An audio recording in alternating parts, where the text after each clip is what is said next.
Hi friends, இன்றைக்கி ஒரு தக்காளி சாதம் பார்க்கலாங்க. பிளெயின் தக்காளி சாதம் தான், சீக்கிரமாக பண்ணிடலாம். ஃபஸ்ட்டு வந்து அரிசி கழுவி ஊற வச்சுட்டேங்க. தக்காளி இந்தளவு கட் பண்ணி வச்சுருக்கேன். வெங்காயம், பூண்டு, கருவேப்பிலை, தாளிக்கிறதுக்கு தேவை கடுகு உளுந்து எடுத்து வச்சுருக்கேங்க. மசாலாஸ் வந்து எடுத்து வச்சுருக்கேன். மிளகாத்தூள், மஞ்சத்தூள், கரம் மசாலா தூள், மல்லித்தூளுங்க.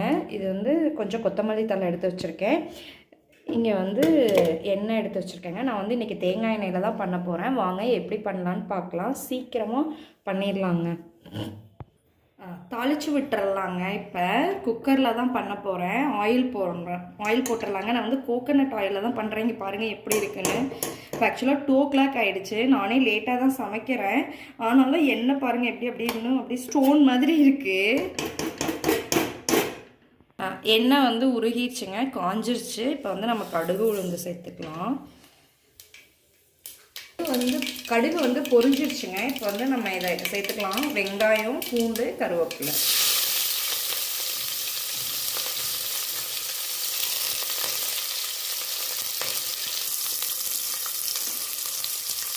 ஒரு மிக்ஸ் கொடுத்துக்கலாங்க. இப்போ வெங்காயம் வணங்கி வரட்டும். அதுக்கப்புறம் தக்காளி சேர்த்துக்கலாம். வெங்காயம் நல்லா வணங்கிடுச்சுங்க. வெங்காயம் வணக்கிறதுலேயும் பக்குவம் இருக்குங்க. ரொம்பவும் முருகிற விடக்கூடாது, அதுக்குன்னு ரொம்ப பச்சையாகவும் இருக்கக்கூடாது.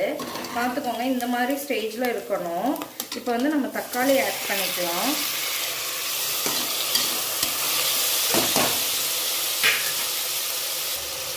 சால்ட் ஆட் பண்ணிக்கலாங்க. நான் ரைஸுக்கு தகுந்த சால்ட் இப்போயே ஆட் பண்ணிடுவேன். நல்லா வணங்கிடுச்சுங்க. அதே மாதிரி தக்காளியும் ரொம்ப முருக விடக்கூடாதுங்க, அடிப்பிடிக்க விடக்கூடாது. இதுதான் பக்குவம். இப்போ வந்து நம்ம மசாலாஸ் ஆட் பண்ணிக்கலாங்க. நான் எடுத்து வச்ச இதை தான் மிளகாத்தூள், மஞ்சத்தூள், மல்லித்தூள், கரம் மசாலா தூள். இதை மிக்ஸ் கொடுத்துட்டு இது வந்து ஒரு 2 seconds வந்து கைவிடாமல் மிக்ஸ் கொடுக்கணுங்க.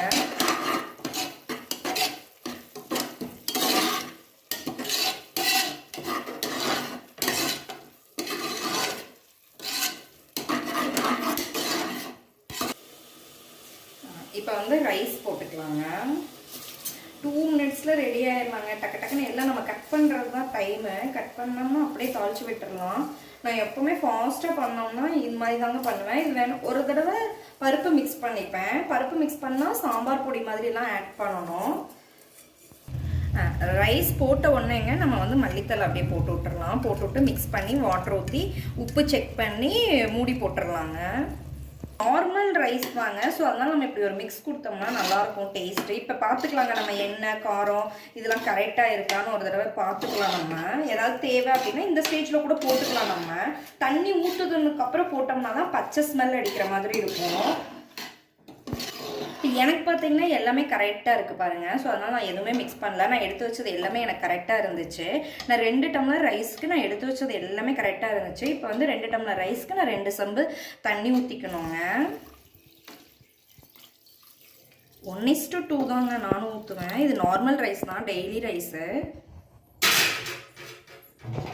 நான் நல்லா கலந்து விட்டுட்டேங்க. இது வந்து நார்மல் ரைஸ்னால நம்ம இப்படி கலந்துக்கலாம். இதே நீங்கள் பாஸ்மதி ரைஸ் போட்டிங்கன்னா இந்தளவுக்கு மிக்ஸ் கொடுக்கக்கூடாது, ரைஸ் உடஞ்சிரும். இது டெய்லி ரைஸ்னால பிரச்சனை இல்லை. இப்போ உப்பு, காரம், ஆயில் எனக்கு எல்லாமே கரெக்டாக இருக்குது. இப்போ நம்ம எல்லாமே போட்டாச்சு. இப்போ வந்து நம்ம மூடி போட்டுடலாம். விசில் வந்ததுக்கப்புறம் ஓப்பன் பண்ணி காமிக்கிறாங்க. ஓப்பன் பண்ணி பார்க்கலாங்க எப்படி இருக்குன்னு. ஜஸ்ட்டு நான் 7 minutesல முடிச்சுட்டு வந்துட்டேங்க. இப்போ 12 minutes தான் ஆகுது நான் ஸ்டார்ட் பண்ணி. பார்க்கலாம் வாங்க. வாவ், பாருங்கள், சூப்பராக ரெடி ஆகிடுச்சு. டக்குன்னு ரெடி பண்ணிடலாம். நம்ம குயிக்காக சாப்பிட்றலாம்.